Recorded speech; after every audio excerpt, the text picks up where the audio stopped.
Welcome to The Sinner and the Saint. I'm Melissa Bell. And I'm Allison Kane.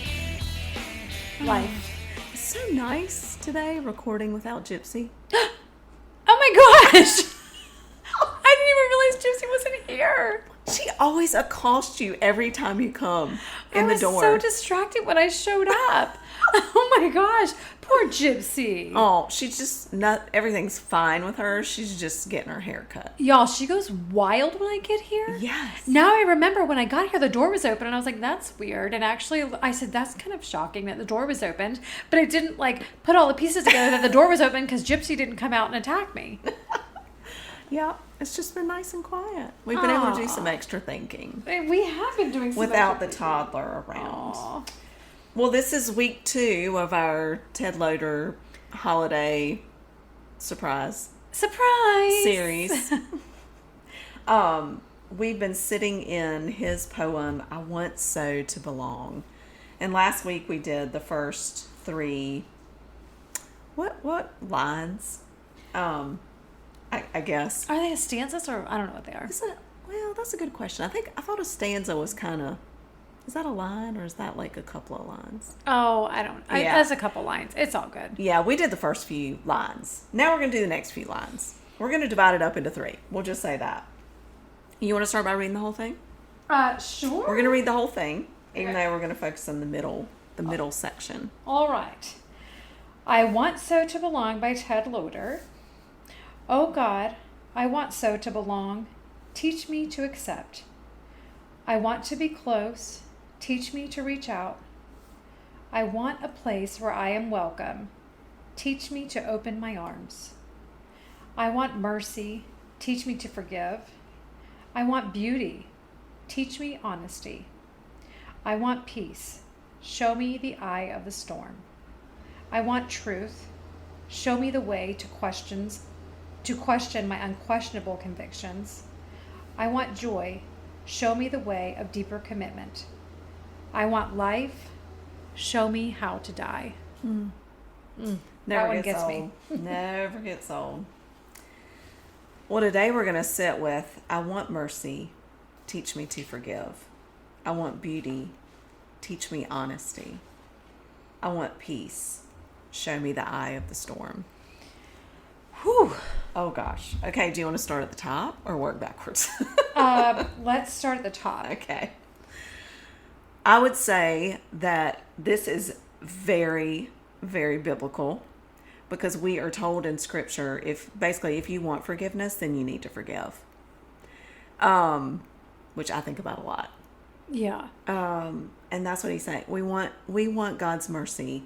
We want the mercy of others. But if we want that, then we have to learn to forgive.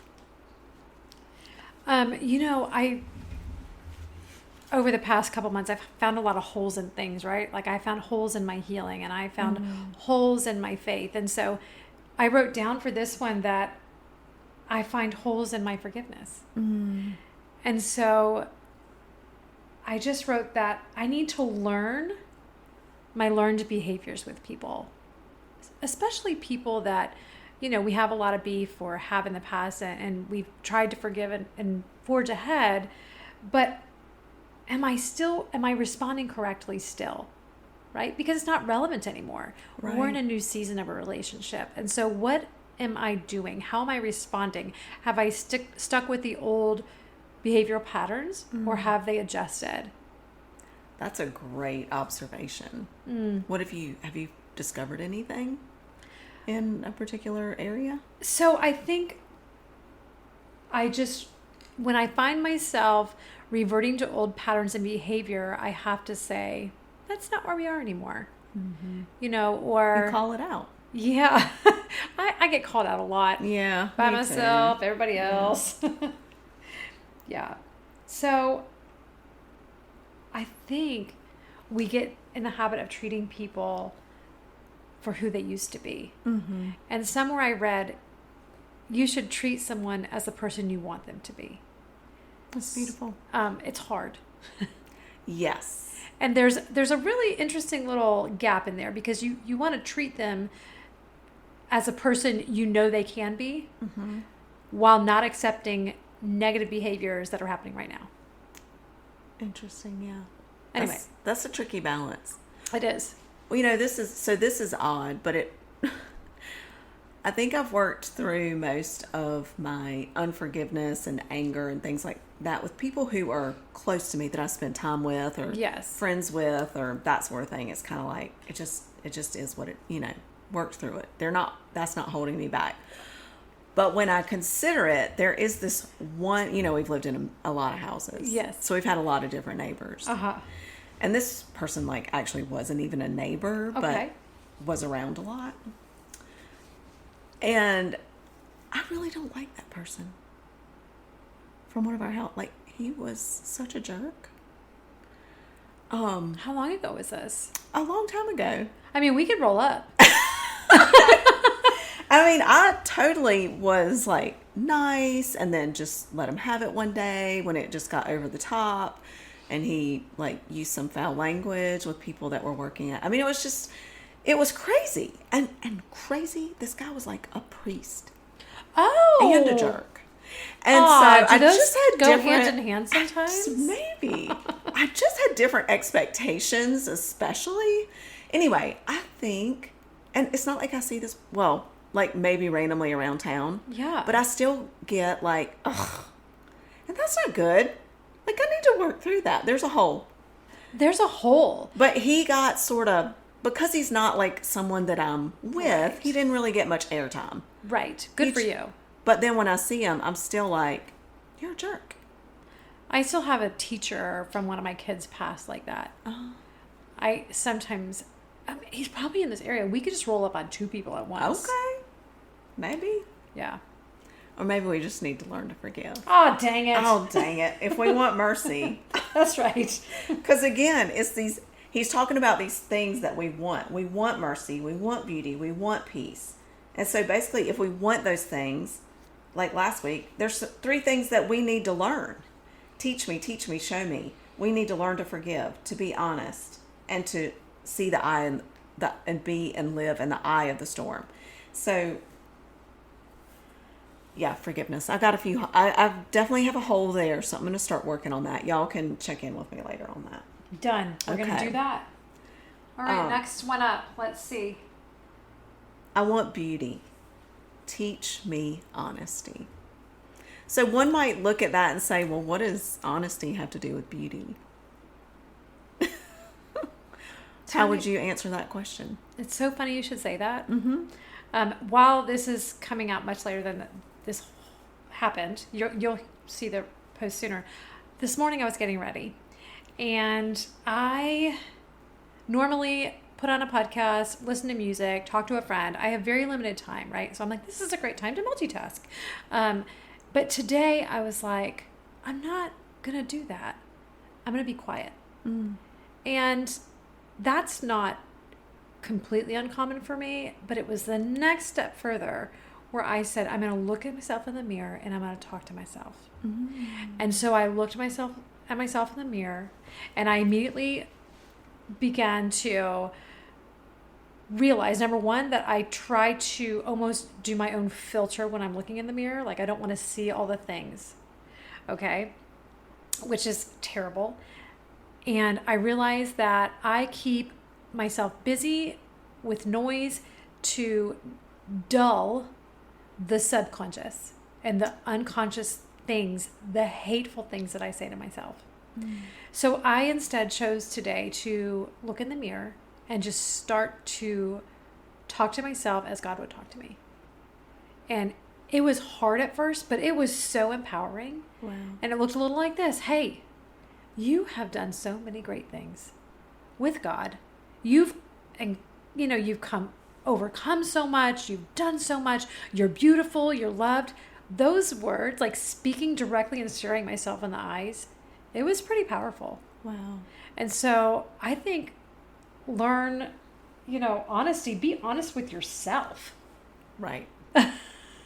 Let's be honest with ourselves. Let's be honest with ourselves. And let's be honest with others. I mean, it's when we've hurt someone or done something, it takes a lot of courage to be honest and say, I made the wrong decision. Or I shouldn't have said that. I apologize. There is so much beauty and healing in that. And that really ties into forgiveness and mercy. Yes. Because there we get to experience forgiveness and mercy with honesty. Mm-hmm. And that's beautiful. Mm-hmm. Forgiveness is beautiful. And you think of in Christianese terms, we say the fruit that comes, like the beauty that comes and can grow and spring out of forgiveness in a relationship and a circumstance is more beautiful than we could ever imagine. Here's the other thing about forgiveness we didn't cover. There are times when you will go back and apologize and you will not get the response you're expecting. There is that too. That's okay. That's okay. Because that's where you get to show mercy. And you were being honest. Mm-hmm. And unfortunately, we can't control anyone other than ourselves and our reactions. And you were obedient to who God calls you to be by going back and making amends. And that really ties into the third one where it says, I want peace. Show me the eye of the storm. Because people, we are always in a storm.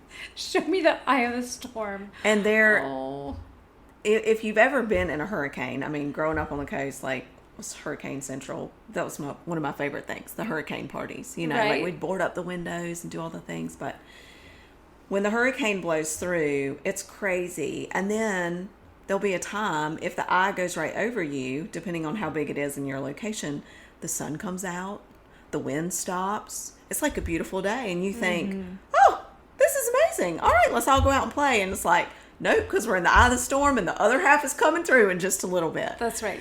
And so that's what it's talking about when it's saying the eye of the storm, because we're always in a storm in life. Yeah. I mean, it could be a spiritual one, a relational, emotional, physical. I mean, there's always a storm. And if it's not our personal storm, it's our children's storm. Yes. Or your parents. Or your friends. And their storms seem to accumulate into our worlds as well. You know, they're in our same cities and circumference. I do wonder. No, I believe that your appreciation for peace and your desire for peace and the pursuit of peace is so much more rich, and it affects you so differently when you have lived in that horrific, stormy, whatever. Because I feel like if you were just going along and life was great, you don't have the opposing characteristics of life to appreciate the peace. That's so true. Which is why we should be thankful. It says find joy in all circumstances. Yeah. Oh. Anyway, interesting thought. So what kind of storm are you facing right now? And what does finding peace look like for you in that? Well, I mean, you're coming out of a storm. For sure. A year-long storm. I am coming out of a storm, but But you're going into the holidays. Right. And we're really, I was like, am I, or am I just, I'm literally in the eye of the storm because it's this little break, probably. But when I find peace in the chaos, it's just, like we talked about, I think it was last week, where I made it a point to be kind to someone. Or I try to see, what can I do in this situation right now, God, that would honor you? How am I supposed to respond that would honor you, God? And I almost feel like he and I are on a conference call all day to just kind of keep me level, as level as you can keep me, which is not very level. But that's really the only way I make it through. Yeah. But I think it's interesting to apply forgiveness, honesty, and the eye of the storm to the holidays. Yes. I think well, of course, we're only responsible for our own actions, like we said. But if more people in our families and in our worlds would embrace focusing on and learning more about and trying to forgive and to be honest. Well, let's be careful about honesty at Thanksgiving, though. I don't know. it's kind of fun. If you're really honest at Thanksgiving, you don't have to worry about Christmas gifts. I'm just saying. But we want, so the word honesty and beauty are connected here. So let's remember as we approach the holidays that the honesty that we share, we would like for it to bring beauty. Be beautifully honest and not brutally honest. Not chaos. Yeah. And so what have we said before? Like, you should always tell the truth, but not all truth needs to be spoken. Amen. And it might need to be spoken, but it might not need to be spoken in that moment in front of those other people. Right. At Thanksgiving, there's a certain time and place. So even if the truth does need to be spoken, it needs to be done in the proper place. I also think The holidays aren't it. You need to check your intentions. Yes. Like, what is your intention? What is your point for doing this? Is it mercy, beauty, and peace? Right. Or is it to get a little jab in because it feels real good? Right. And publicly humiliate. Or, you feel like, I'm going to be the stoic one and I'm just going to let them have it when everyone else is there and show everyone how big and bad I am and like I stand up for people. I don't really think that's appropriate. Right. But what is appropriate? Keeping our mouths shut. It's going to be real quiet at all our tables this year, friends. So quiet. No, I'm just teasing. Get some good music. I just think that there are always those people in our lives that we're gonna need to forgive a lot more than others, until they heal, until they work through their things.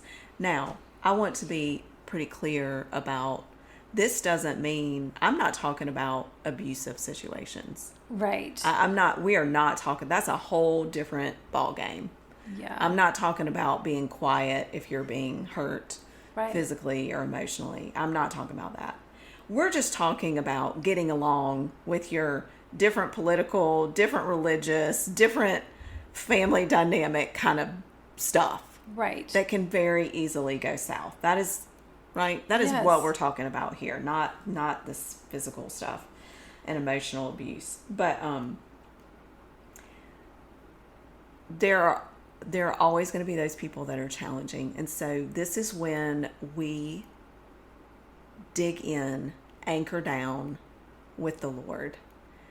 Melissa talked about prepping before, like preparing people, like touching base with them and talking about what you're going to wear, like so that they feel welcome when they come in and belonging last week.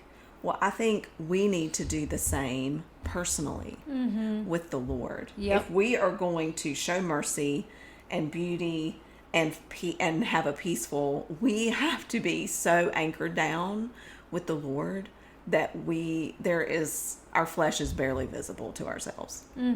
That is very hard. Yes. And it can be really easy to remember. And you can think you have it all down, and then you open that door and there's that really difficult uncle or whatever. And you're like, oh, it's never going to happen. Right. God. Oh, it will. I promise. God will provide words that you don't even know you had. It is the truth. If you will lean into Him and lean on Him and pray, but just do a lot of thinking, do a lot of listening when people are talking, and a lot of talking to God, like, should I say anything here, Lord? Yep. What should I say? And sometimes it is just that must be really hard for you when there's a lot of complaining. Or tell me more about that. Yeah. Generic statements, practice those. And y'all, Ultimately, these are hurting people. yes. They're hurting really broken people, and it's a defense mechanism. Yeah, and practice your face. Okay, go in the mirror. Practice some of these things with your face. Because sometimes my face is way more honest than my words, and then they kind of contradict each other, and yeah. Some of those memes on Instagram are hysterical. Okay. About like when your face doesn't match your words, like the kids' faces, they stick with it. Yes. Oh my gosh. So far over the last week and this week, we've talked about how we all want to belong and be close and feel welcome and we want mercy and beauty and peace. But in order to do so, as Ted Loder tells us, and I want so to belong, that means that we need to learn to accept and to reach out and to open our arms and to forgive and be honest and to see the eye of the storm. These are not easy things. You will not do this alone. Trust me, not possible. And so it's sort of like, okay, so I've been learning how to play mahjong. Okay. So much better than bridge, y'all. Oh, is that like an instrument, bridge. mahjong? No, it's a like a tile game that Like Scrabble? a Chinese, but it's kind of complicated. It's like bridge, but Chinese tiles. I don't know what bridge is, but go for it. Okay. Someone else understands. Okay, but so this game mahjong, I sit down to take this class. It's like a 3-day class, 9 hours. 3 hours, 3 nights in a row. Which is like, but it was so good. This teacher was amazing. But here's the first thing she says to us. Okay, just so you know, right off the bat, this game, you are going to lose 83% of the time that you play. Oh. And I was like, oh, okay. She's like, I just want you to know that up front. That was so freeing to me. Right. It was like, oh, okay. Well, I'm never going to be perfect at this. Great. Let's play just for fun. That is how I want us to approach these things. Yes, we want to win. Yes, we want to do all of these things and be perfect in them, but we're not. Right. Because we're human. We are going to fail, hopefully less and less. Hopefully not 83% the closer, yeah, hopefully the closer we get to God, the more we win, right? The more that we're able to do this. We cannot do this alone. Find freedom in that. Yes. Like, that is such a burden off to realize we can't do this without God. We've got to lean on Him. And here's one more thing to finish this up. I do think that with that knowledge that we can't do it alone and it's going to be really hard and we might fail anyways, the enemy will come in and take that doubt and use it to sideline you. So then you think, why do I try? Why do I try? Why even bother? Right. Right. Well, because we do not ever want Satan to win. And because we can. We have a choice. We don't have luck. Mahjong is luck. That's why it's like a little bit of skill and then a lot of luck, depending on what tile you get. And then a little strategy. We don't need luck. We just need to be disciplined. Yep. And to focus on God. We have the power to anchor down with God and to let Him grow us, guide us, change our hearts, revise our hearts to look more like His daily. Yes, we are going to mess up, but it will become less and less, and we should see that as fruit in our lives. I love it. All right, so next week we will cover the last part of this poem and hopefully really get you prepped for the holidays. Let's do it. All right. Thanks for joining us this week on The Sinner and the Saint.